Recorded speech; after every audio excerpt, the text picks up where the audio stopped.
Ain't nothing better than that. Ain't nothing ever been better than that.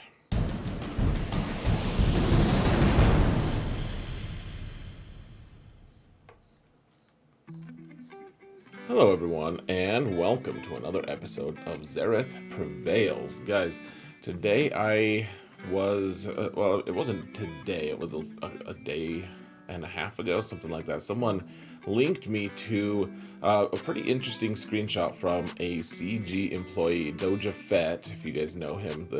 He's not the community manager, I forget what title it is actually, but he's actually supposed to be working with us more as a community. He's supposed to be working with the community more than Crumb is. And so here's the quote here. It's pretty interesting to me. I'm not sure quite what to make of it exactly, but we do have this going. So someone was asking him, because we're getting a buff to defense now, they're taking away the off meta because the defense penetration stuff, defense ignore, has been too good, and whatever side of the fence you sit on, that's just what's going to be happening. And so defense is being buffed, and they asked, are there any changes planned for tenacity and potency to have them scale with relic levels? And typically, so relic levels don't have anything to do with tenacity or potency. Like those all come from gear, and that's it. Gear and mods, I should say. And so once you put your finisher on and go up to relic 0, basically, then you're done. You're done with it with potency and tenacity. You have what CG has given you, and you don't ask for more. You get some more on your mods, and then you max out there, and you're done.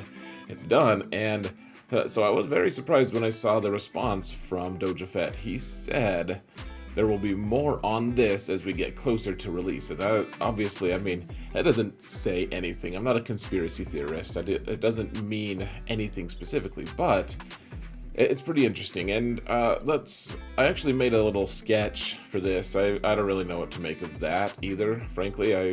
I would like to, I'd love to hear feedback from you guys. It's not very good, obviously. Really, it's not. But I'd be curious to hear what you guys think. Just trying new things for this channel and stuff. So don't judge too hard. Let's go for it, guys.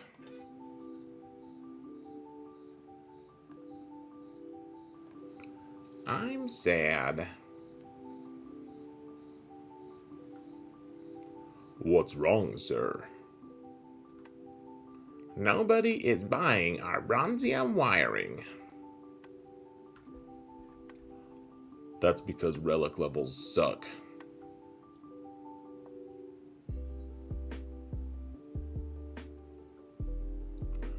Relic 0 can easily beat Relic 5 and higher if you have fast mods.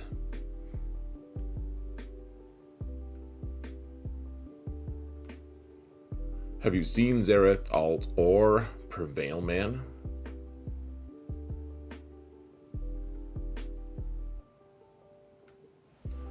Zareth and other degenerate players manage their GAC matchup GP by not adding relic levels and are still largely effective.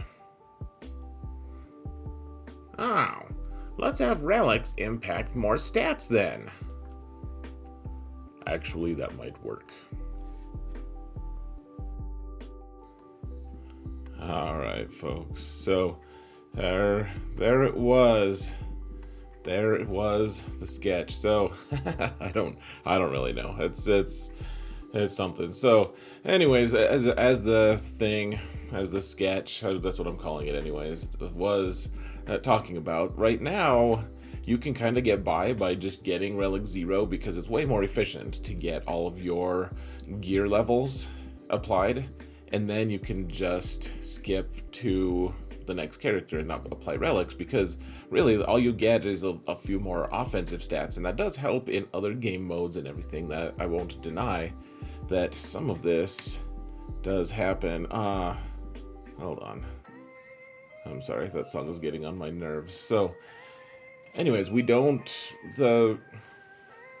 Right now, all that we get is a few offense numbers, and it helps in other game modes, but in GAC especially, you just really, really benefit from keeping your relic levels low and just playing because the kits are oftentimes there. They can unbalance different matchups, and I've talked about this other places. You guys can search it. I'll probably link something in the end cap screen for you guys if you guys want to see what I'm talking about here. But this the fact is we all we get is damage numbers, and that's kind of in some ways not enough. Like, sometimes you need those relic levels, and obviously CG has required them to some degree on a lot of different characters for requirements and everything. But at the end of the day, some characters, it's like, why would I ever take them past like relic 3 or relic 5 maybe?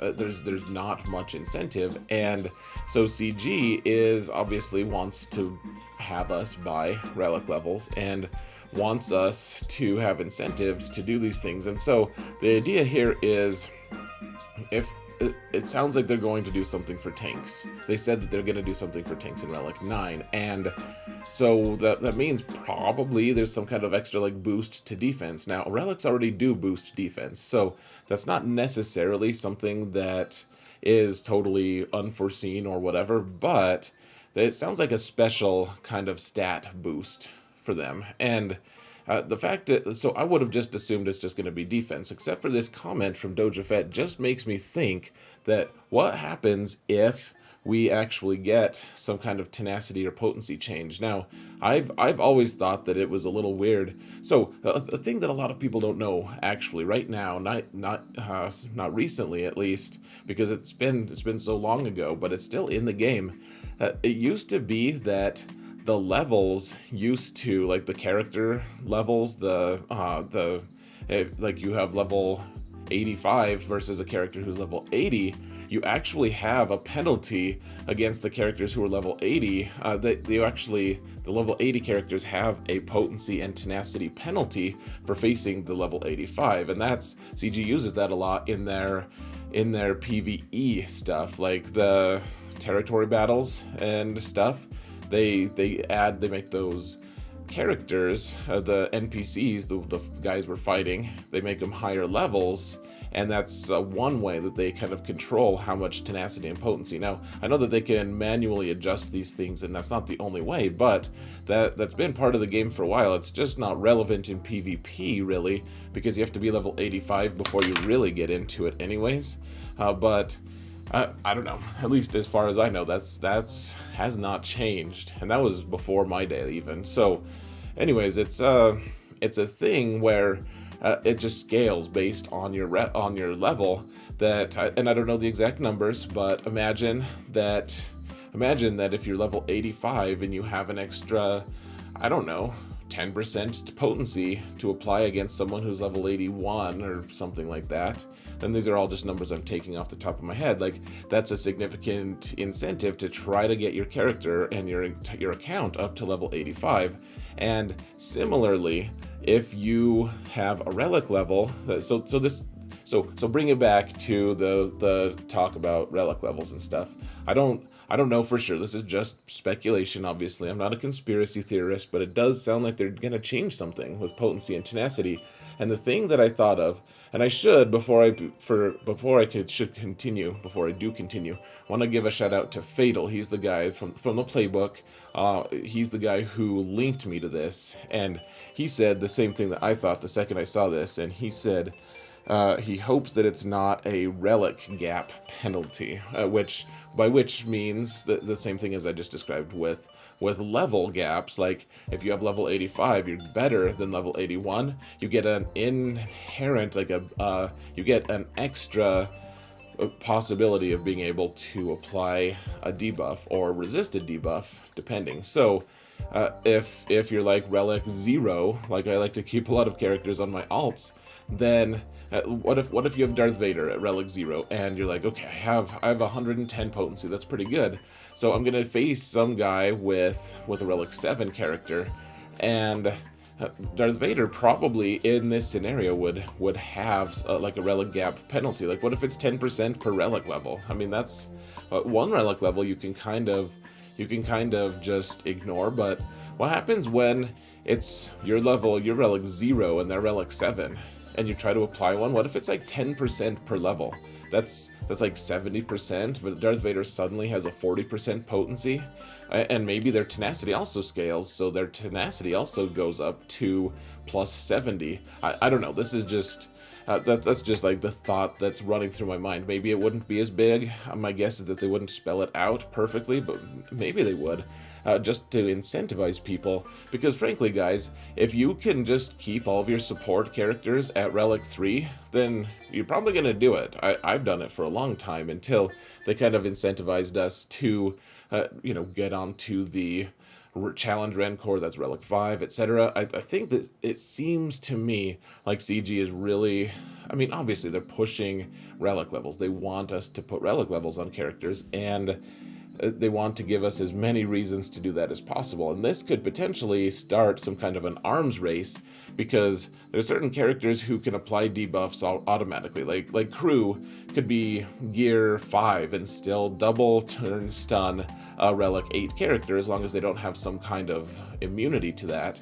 And whereas he's not going to last too long anyways in that kind of matchup, in that specific scenario, there's still something to be had from that. And so I guess all I'm saying is this is something that I don't know, like some characters are going to benefit way more from, I guess, than others. And in a way, if they do this, it could really add some interesting strategy to everything. It's like, okay, so this character can be Relic 0 still, because like Darth Revan, hey, you can be Relic 0 and still apply all these debuffs, and then once you do apply you can apply fear and everything, and if you're with Dark Basti, she's boosting your guys' potency to the moon, so, or at least hers to the moon. I forget if it also increases Darth Revan's, but one way or another, like, maybe you just keep both of them at Relic 0. Like, it adds a lot of dynamics. I don't know how I feel about it. With the death of the off meta and now maybe some stat change things, this game is going to look pretty different. And I don't know whether I'm excited or not. Tell me what you think in the comments, guys. Would really be interested to hear what you think. In addition, please hit that sub button or the like or leave a comment, any of that stuff, guys. Just a free way to support the channel. Would really appreciate it. We're trying to get on that algorithm as per usual. And yeah, so guys, thank you so much for watching, and remember that in all things, Zareth prevails.